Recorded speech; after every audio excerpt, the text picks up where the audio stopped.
오늘부터 행복 시리즈 함께 말씀 나누려고 합니다. 세상이 주는 행복, 일상적인 행복 말고요, 하나님 안에서 행복이 뭐냐, 그리고 하나님 안에서 행복을 우리가 반드시 알고 누립시다, 이런 마음으로 행복에 대해서, 하나님 안에서 행복에 대해서 함께 시리즈 설교를 나누도록 하겠습니다. 구원의 비밀과 신비를 깨달으면 행복합니다. 한번 따라 보시겠어요? 구원의 비밀과 신비를 깨달으면 행복합니다. 사랑하는 성도 여러분, 행복하십시오. 올 한해 행복하십시오. 좋은 일이 있기를 바랍니다. 한 번 더 따라해 보시죠. 행복한 사람들이 행복한 세상을 만듭니다. 옆 사람 보면서 인사하겠습니다. 행복하십시오. 성령 충만하십시오. 아멘. 오늘 인생의 목적은 행복에 있다고 말할 수 있겠죠. 신앙의 목적도, 또 우리가 열심히 일하는 목적도, 하나님을 믿는 이유도 행복하고 싶어서일 겁니다. 그 누구도 불행하기 위해서 아침에 눈을 뜨는 사람은 없고요, 그 누구도 나는 불행한 삶을 살기 위해 교회를 가야겠어, 이런 사람은 없습니다. 세상 사람들은 다 행복을 원하고 우리도 행복을 원하고요, 하나님은 여러분이 행복하기를 원하십니다. 자녀가 잘 되기 바라는 것처럼 하나님은 우리가 행복하기를 부모보다도 어쩌면 1000배, 100배 더 원하십니다. 세상 사람들이 말하는 행복의 기준이 나이에 따라 계속 바뀐다는 유머가 있습니다. 10대는 성적이 좋으면 행복하고, 20대는 외모가 되면 행복하고, 40대는 자녀의 성적표가 좋으면 행복하고, 60대 이후에는 이빨 튼튼하고 자식들이 안 찾아오면 행복하다고. 우리 모두 행복을 원하지만 주위를 둘러보면, 속내에 들어가 보면 다 그렇게 행복한 것 같지는 않습니다. 열심히 살고 하루하루 바쁘게 살지만, 쉴 새 없이 살아가지만 진짜 내 마음에 평안이 있는가, 만족하고 기쁨이 있는가를 질문하면 선뜻 대답 못하는 분들도 많이 있습니다. 제가 목회를 하면서 육신이 아픈 분들 참 많이 봅니다. 기도해드리고 그 육신의 질병이 얼마나 나 자신과 가정을 힘들게 하는지도 많이 봅니다. 또 마음이 아픈 분들도 참 많습니다. 내 마음인데 내 뜻대로 안 되는 거예요. 여러분, 우울증이나 공황장애 걸린 분들 얘기해보면요, 내 마음인데 내 뜻대로 안 돼요. 그냥 먹구름이 들인 것 같은데 아무리 휘저어도 안 없어져요. 돌이 얹어진 것 같은데 안 치워지는 거예요. 그래서 도움이 필요하고 또 치료를 받아야 합니다. 이것이 오늘 살아가는 오늘 현대인들의 숨겨진, 마음의 깊은 곳에 숨겨진 아픔이고 또 고달픔이기도 합니다. 비단 개인의 문제만은 아닙니다. 세계에서 제일 잘 사는 덴마크는, 잘 산다고 하는 덴마크는 국민소득이 6만 달러인데요. 그래서 다녀오신 분들 얘기 들어보면 시골 길을 가도 서울 한복판만큼 좋대요. 멋있대요. 그런데 500만 인구에 불과한 덴마크에 매년 자살하는 사람이 3,000명입니다. 핀란드, 노르웨이, 프랑스 같은 부유한 나라들이 세계 자살의 상위권을 차지합니다. 왜 그럴까요? 물질적으로 풍요하고 기술이 발달했는데 왜 그럴까요? 영국의 다이애나비를 여러분 기억하시나요? 20년 전쯤에 전 세계의 신데렐라가 된 여인이죠. 영국의 명문가인 스펜서 백작의 셋째 딸로 태어났는데, 어느 날 영국의 왕실의 왕자인 찰스 황태자를 만나서 결혼을 하게 됩니다. 그리고 전 세계적인 신데렐라로 등극하게 되죠. 그런데 이 다이애나의 어린 시절을 보면 6살 때 어머니가 돈 많은 사업가를 만나 자기를 버리고 떠나버린 아픔이 있었어요. 그때부터 채워지지 않는 인생의 목마름이, 텅 빈 구멍이 뚫린 인생을 살아온 거예요. 겉보기엔 화려했는데 그 분노와 상처를 부여잡고 살아왔는데, 결혼 후에 남편이 외도를 합니다. 그 외도 때문에 이 다이애나의 마음에 구멍이 걷잡을 수 없이 터져 나오기 시작해요. 머리 손질 한 번에 5,400달러, 몸매 관리와 의상 구입에 연간 10억 원을 썼는데 온몸을 돈으로 치장해도 공허함이 사라지지 않았던 거예요.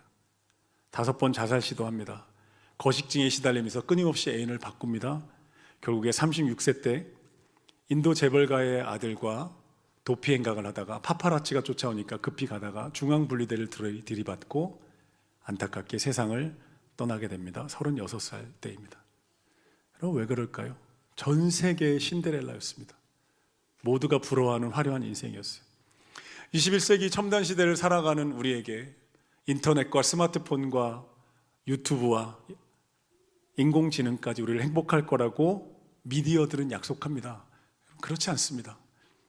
인공지능 시대에 인간이 불행해질 가능성이 얼마나 많은지를 수많은 자료들이 이야기합니다. 실직 사태가 이미 미국에서 시작됐고요. 거대 기업들에서는 대졸자들 뽑지 않기도 하고, 인공지능이 사람들의 일자리를 대체합니다. 인공지능의 그림자가 있습니다, 여러분. 인공지능에 데이터를 입력해야 되기 때문에 제3세계 노동자들이 100건의 데이터를 입력하면 1센트의 노동비를 받습니다. 그게 착취죠. 거대 기업들이 행하고 있는 일들이에요. 데이터 센터를 하나 세우면요, 미국 도시 하나 데이터 센터가요, 서울만큼의 전기를 먹는데요. 전기 위기가 옵니다. 그리고 열을 식히기 위해서 물을 부어야 되는데 서울만큼의 수돗물을 한 데이터 센터에 부어야 열이 식혀진다는 거예요. 여러분, 이게 영원히 갈까요? 천만에요. 전기, 데이터 센터, 물, 이런 위험들이 너무너무 많고 사람들은 그것에 대해서 어떻게 반응할지 모릅니다. 겉으로 보기에 미디어들은 화려한 세상이 온다고 끊임없이 광고하죠. 초거대 기업들이 끊임없이 광고하죠. 그렇지 않습니다. 인간은 아마 더 목말라질 거고요. 인간다움과 삶의 의미를 찾아서 사람들은 아마 헤매일 겁니다. 구약 성경의 솔로몬 왕을 보면 현대인들이 부러워하는 성공의 끝판왕입니다. 우리가 꿈꾸고 바라는 것에 100배, 1000배를 누려본 사람이에요. 그런데 솔로몬이 내린 결론이 뭔지 아세요? 바람을 잡는 것 같이 헛됐다는 거예요. 움켜쥐어도 잡히지 않더라는 거예요. 결국 빈손이더라는 거예요. 감추고 싶었다는 거예요. 그런데 공허하더라. 우리는 돈으로 행복을 살 수 없다 이런 말을 하면 농담처럼 덧붙입니다. 목사님, 그래도 자전거 위에서 우는 것보다 그랜저 안에서 우는 게 낫죠. 하나님, 돈이, 이렇게 기도할 때도 있죠. 하나님, 돈이 일만하게 뿌리라는데 일단 줘보시면 뿌리는 제가 뽑겠습니다.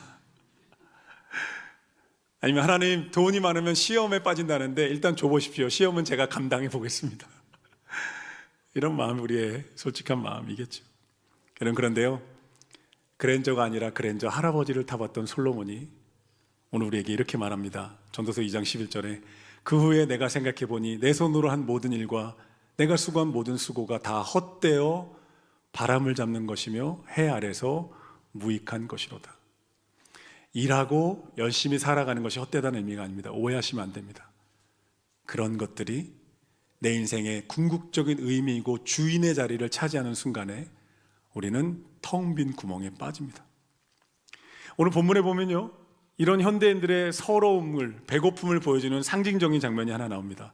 예수님이 갈릴리 호숫가에 베드로의 배에 오르셨어요. 1절에 보면 무리가 몰려옵니다.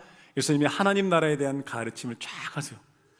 2절에 배 두 척에 올라서 배 두 척에 있어서 배에 오르시는데 3절에 보면 한 배에 오르셨어요.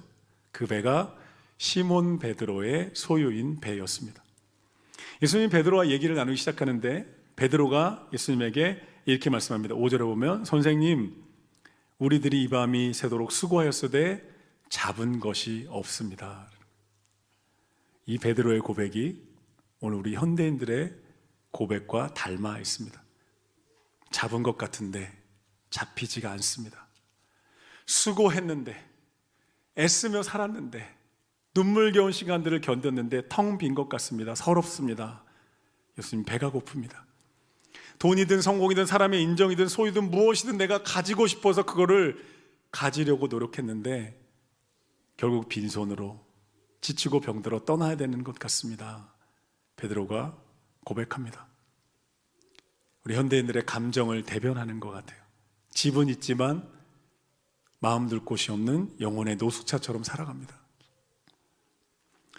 이런 이 모든 서러움과 배고픔의 이유가, 원인이 뭘까요?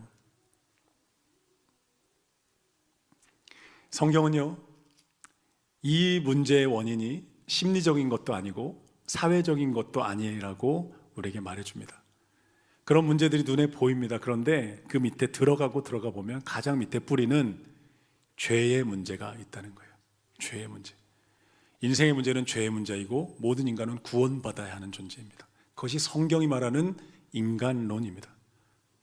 죄란 무엇인가? 성경이 말하는 죄는 도덕적으로 나쁜 짓을 했다는 차원이 아닙니다. 하나님이라는 인생의 주인을 몰아내고 내 스스로 인생의 주인이 되려 하는 인간의 어리석음과 교만을 죄라고 합니다. 스스로 생명줄을 끊어버린 거예요. 생명줄을 끊어놓고 나 자유다라고 외치는 어리석음. 중환자가 산소호흡기를 뗀 다음에 나 자유다 외치는 것과 똑같다는 거예요. 누가복음 15장의 탕자를 여러분 한번 생각해 보십시오. 아버지를 떠나는 순간에 나는 자유다 외쳤는데 고아된 거예요. 집을 떠나서 난 자유다 하는 순간에 집 없는 인생의 서러움을 겪습니다. 고아의 고달픔과 배고픔이 다가옵니다. 그것이 바로 죄의 결과이죠. 하나님 아버지를 거부한 것, 아버지를 거부한 것이 얼마나 큰 사랑의 배반인가요? 아버지의 사랑을 배반한 마음에 행복이 있을 수 없는 거예요. 그 영적인 고아가 된 서러움과 배고픔을 겪으며 살아가는 탕자가 바로 오늘 현대인의 모습입니다. 그래서 오늘 현대를 살아가는 사람들 너무너무 열심히 살지만 삶의 모습이 마치 러닝머신 같은 거예요. 올라타서 끊임없이 뜁니다. 땀이 납니다. 돈을 벌고 성공하고 싶고 뭔가 이루기 위해서 끊임없이 뛰다가 잠시 기뻐한 다음에 러닝머신 내려오면 제자리인 거예요. 왜 제자리지? 내가 이렇게 땀 흘리며 뛰었는데, 내가 이렇게 애쓰며 살았는데 왜 제자리지? 내 인생은 왜 텅 빈 것 같지라는 그 서러움, 그 고달픔을 느끼면서 우리는 현타가 오는 거죠. 나는 여전히 제자리인가? 유력한 사업가가 어느 날 바닷가에 놀러 갔는데 한가롭게 낚시를 즐기는 어부를 보게 된 거예요. 그래서 답답해서 물었습니다. 왜 고기를 좀 더 많이 잡지 그러시오? 어부가 대답합니다. 더 잡아서 뭐 하게요? 사업가가 의기양양해서 말합니다. 더 많이 잡아서 큰 돈을 벌어 배를 사고 공장을 세우고 나중에 주식을 상장해서 떼돈을 벌면 행복하지 않겠습니까? 어부가 또 묻습니다. 그래요? 떼돈 벌어서 뭘 할 건데요? 사업가가 말합니다. 은퇴해서 아름다운 바닷가에서 낚시하며 사는 거죠. 어부가 말합니다. 지금 내가 하고 있지 않습니까? 돌고 돌아서.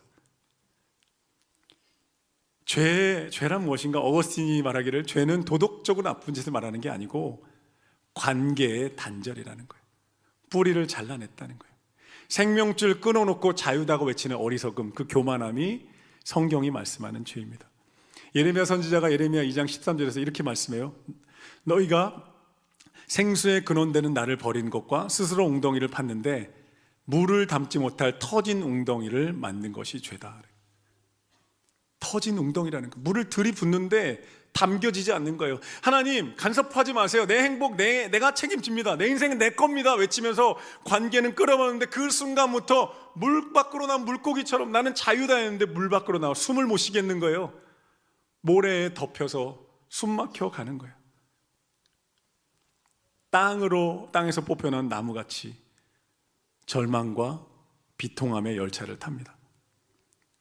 근데 사랑하는 성도 여러분, 성경이 우리에게 말씀하는 것은 거기가 끝이 아니라는 거예요. 이 절망의 끝자락에 이 서러움과 배고픈 인생 가운데 우리를 찾아오신 한 구원자가 있다는 거예요. 할렐루야, 할렐루야. 그 구원자 이름이 예수 그리스도입니다. 이 베드로의 텅 빈 배에 예수님이 올라가셨어요. 너무너무 상징적인 장면이죠. 텅 빈 인생, 우리의 인생, 우리네 현대인들의 텅 빈 것 같은 인생에 예수님이 오르시는 거예요. 예수님이 오르셔서 베드로에게 조금은 충격적인 말씀을 하세요. 한번 보십시오. 5절에 보면 6절에 보면 4절에 보면요. 베드로야, 깊은 데로 가서 그물을 내려 고기를 잡아라. 이게 그냥 하시는 말씀이 아니고요. 베드로 입장에서는 이게 충격적이고 말이 안 되는 거예요. 베드로는 갈릴리 호수에서 평생 어부로 살았거든요. 깊은 데 고기가 없다는 걸 너무 잘 알아요. 어부들은 얕은 데 고기가 모인다는 걸 아는 거예요. 얕은 데 가서 그물을 내려야 돼요. 근데 예수님 말씀하시는 깊은 곳에 가서 그물을 던져라. 베드로의 순종, 예수님의 기적이 나타나요. 근데 제가 이것을 영적으로 좀 해석해 볼게요. 영적으로 해석해 보면요, 예수님이 깊은 곳으로 가라는 거예요.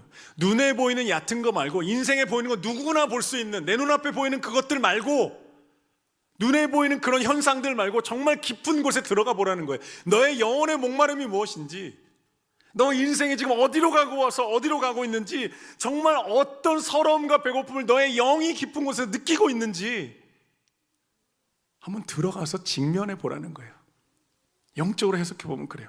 너와 아버지와의 관계를 끊어버린 영적인 고아가 돼서 너 인생이 얼마나 배고프고 서러운지를 직면해봐라. 하나님과 끊어진 인생이 얼마나 서럽고 얼마나 불안한지를 겉표면에 보이는 것으로 눈 감으려 하지 말고 들어가서 깊은 곳에 들어가서 한번 들여다보고 직면해봐라. 여러분, 하나님과 단절된 인생의 서러움과 배고픔과 불안함을 직면하는 거 쉬운 일이 아니고 고통스러운 일입니다. 잊고 싶은 거예요. 회피하고 싶은 거죠. 눈에 보이는 세상의 것들로 그냥 다라고 생각하고 싶은 거예요. 아니라는 거예요. 예수님이. 인간은 그런 존재가 아니고 인생이 그게 아니라는 거예요. 내 인생이 툭 터진 웅덩이에 불과하다는 것을 직면하는 건 고통스러운 일이죠. 열심히 살았는데요, 열심히 살고 있는데요, 땀 흘려 살고 있는데 물을 담지 못하고 있다는 것이 얼마나 마음 아픈 거예요. 예수님이 깊은 데에 그물을 던져보라고 이 아침 저 여러분을 초대하십니다. 학개서 1장 6절에 보면요, 너희가 많이 뿌릴지라도 수확이 없고 먹어도 배부르지 않고 마실지라도 흡족하지 않고 입어도 따뜻하지 않고 삭슬 받아도 구멍 뚫어진 전대에 넣음과 같다, 이렇게 표현합니다. 더 웨일이라는 고래죠. 더 웨일이라는 영화를 보면 주인공 찰리가 연인을 잃어버린 상실감 때문에 폭식증에 걸려서 272kg의 거구가 됩니다. 소파에 앉으면 소파에 가득 차요. 그리고 집안에 갇혀서 끊임없이 피자와 치킨을 먹으면서 스스로를 파괴합니다. 그 상실감 때문에, 연인과 헤어진 그 폭식은요, 배가 고파서 먹는 게 아닙니다. 마음이 고픈 거예요. 내 인생의 의미, 삶의 가치에 대한 갈망인 거예요. 딸과 깨진 관계를 회복하고 싶어요. 자기가 딸 10살 때 딸을 버리고 떠난 거예요. 딸은 그 충격 상처로 방황하는 청소년이 돼 있어요. 인생을 망가뜨리고 있는 거예요. 딸과 관계를 회복하고 딸을 도와주고 싶은데 찰리는 자기 몸을 일으킬 힘도 없어요. 소파에 가득 찬 몸 가운데 끊임없이 먹고 또 먹습니다. 장작 자기 자신을 일으킬 힘조차 없는 거예요. 찰리의 모습은요, 하나님을 떠난 인간, 현대인의 모습을 보여주는 것 같아요. 우리 마음에 거대한 구멍이 뚫려 있는 거예요. 모른 척하고 싶은데 뚫려 있는 거예요. 세상 무엇을 쏟아 부어도 채워지지 않는 밑바지 독 같은 거예요. 찰리가 스스로의 몸을 들어올릴 수 없듯이 죄에 빠진 인간은 스스로를 들어올릴 능력이 없습니다. 결국에는 최후의 죽음이라는 심판, 영원한 심판을 향해 가게 되죠. 여러분, 그런데요, 내 영혼 깊은 곳에, 그 깊은 곳에 그물을 던져서 나의 무능력과 나의 텅 빈 것을 직면하는 순간이, 여러분, 희망이 시작되는 순간입니다. 나는 터진 웅덩이였구나. 내가 고아의 서러움으로 살고 있는 거구나. 생명줄을 끊어버린 불안 가운데 살고 있는 것이구나 라는 직면할 때, 인정할 때 우리는 비로소 나를 건져주실 분을 바라보게 되는 거예요. 나를 아버지께로 데려가서 생명으로 새롭게 하시고 아버지 집으로 데려가실 예수 그리스도를 바라보게 되는 거예요. 할렐루야. 우리 영혼의 고달픔은요, 영혼이 우리에게 보내는 구조 신호입니다. Help me, help me. 거기 누구 없나요? 거기 누가 내 인생을 좀 도와주고 살려줄 사람이 없나요? 나는 하나님이 필요합니다. 이런 외침을 외치고 있는 거죠. 베드로가요, 예수님의 말씀에 의지해서 한번 보십시오. 5절에 보면, 선생님, 우리들이 밤새 수고하였지만 잡은 것이 없지만 말씀을 의지해서 내가 그물을 던지겠습니다. 순종해서 그물을 던집니다. 그런데 6절 보니까 6, 7절 함께 읽어볼게요. 다 같이 시작. 그렇게 하니 고기를 잡은 것이 심이 많아 그물이 찢어지는지라. 이에 다른 배에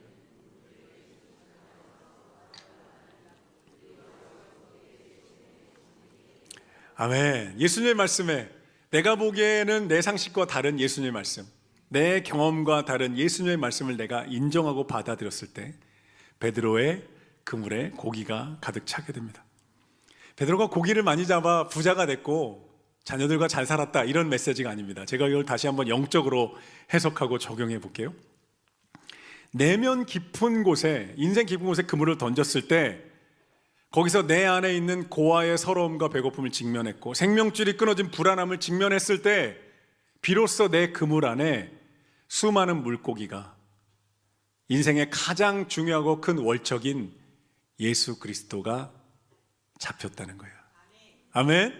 아멘. 깊은 곳에 그물을 던지면 여러분, 인생에서 반드시 잡아야 하는 예수 그리스도라는 월척이 여러분 우리에게 다가오게 되는 줄로 믿습니다. 이거 말씀하고 계신 거예요. 깊은 곳에 던져봐라. 그 깊은 곳에서 너는 생명의 주인 되시는 예수님을 만나게 될 것이다.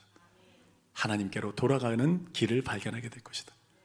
예수님의 말씀에 순종한 베드로가요, 그 자리에 엎드려 고백합니다. 한번 8절 보십시오. 시몬 베드로가 이르되 예수의 무릎 앞에 엎드려 이르되 주여 나를 떠나소서 나는 죄인이로소이다. 여러분, 이게 이상하지 않나요? 그물 던져라. 네, 그물 던졌어요. 고기가 많이 잡혀서. 그럼 와, 예수님 얕은 데가 아니라 깊은 데였군요. 따봉. 최고 어부 출신이세요? 왜 이렇게 해서 얘기하는 게 정상이잖아요. 근데 그물에 고기가 가득 잡히니까 갑자기 베드로가 무릎 꿇고 저는 죄인입니다. 저는 죄인입니다. 이런 고백하는 거예요. 지금 영적인 대화였다는 거죠. 물고기 잡는 방법을 가르치신 게 아니에요. 여기서 죄인은 도덕적으로 나쁜 짓 했다는 게 아니에요. 나는 하나님을 단절한, 생명줄을 끊어버린, 아버지를 떠나온 고아처럼 나는 살고 있었습니다. 그래서 저는 죄인입니다. 당신이 필요한, 난 하나님이 필요한 죄인입니다 라고 고백하며 무릎을 꿇는 거죠.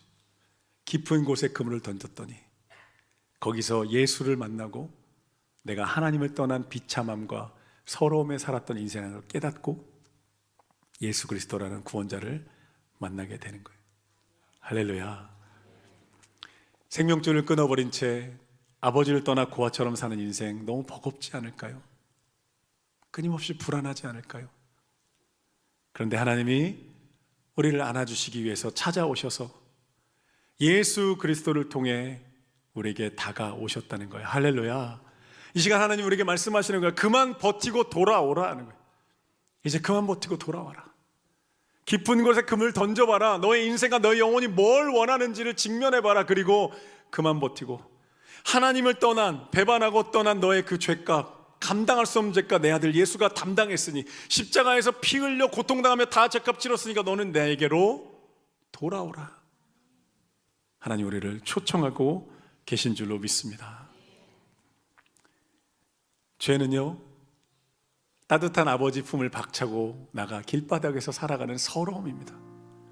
그 서러움에서 배고픔이 있죠. 불안함이 있는 거예요. 사랑하는 성도분, 이제 마음의 문을 여시고 예수 그리스도를 믿음으로 받아들일 수 있기를 바랍니다. 하나님의 초청하시는 음성을 들으십시오. 내게로 와라. 내가 너의 인생에 텅 빈 구멍을 채워줄 것이다.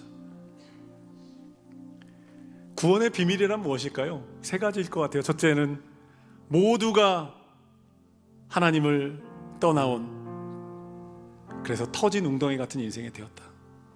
두 번째는 누구도 스스로 그 웅덩이를 채울 수 없다. 세 번째는 우리에게 찾아오신 한 구원자 예수 그리스도.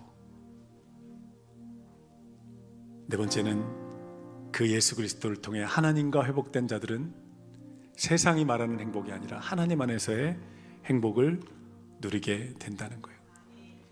더 웨일의 주인공인 브랜든 프레이저는요, 찾아보시면 예전에 굉장히 액션 영화를 많이 찍은 배우입니다. 사진 언제 준비했죠? 액션 배우로 활약하다가요, 몸이 망가져서 무릎, 허리, 목 7차례 넘게 큰 수술을 받았고 몸이 망가져서 활동을 못했어요. 할리우드 제작자에게 성추행을 당했던 사실을 폭로했다가 블랙리스트에 올려져서 캐스팅을 못 받습니다. 이혼하고 어머니가 세상을 떠나면서 우울증과 경제적 파탄이라는 깊은 늪에 빠집니다. 그가 그렇게 고백하더라고요. 늪에, 바다의 깊은 심연에 빠졌는 게 아니라 그 밑바닥까지 내려갔다. 10년이라는 우울증과 절망의 시간을 지나고 있을 때 어느 날 이 영화를 만든 데런 감독이 브랜든 프레이저에게 연락을 한 거예요. 연락해서 이렇게 말합니다. 이 영화는 당신같이 진짜 깊은 아픔을 겪어본 분이 연기를 해줘야 합니다. 캐스팅을 했고 브랜든 프레이저는 자신의 아픔을 떠올리며 모든 걸 쏟아부어서 이 찰리의 연기를 연기하고 그 영화로 아카데미 주연상을 받아요. 역전이죠, 여러분. 10년의 우울증과 경제적인 바닥에서 모든 절망의 시간이 끝나고 그가 아카데미 나무주연상 수상을 받으면서 이 수상 소감을 말하는데, 이게 저에게는 신앙적 고백으로 들리는 거예요. 이렇게 고백했어요. 저는 10년간 절망의 바다 밑바닥에 빠져 있었습니다. 그런데 그때 데런 감독님이 저에게 구명줄을 던져 주었고 저를 배 위로 끌어올려 주었습니다. 여러분, 이 고백이 구원받은 성도의 고백 같지 않은가요?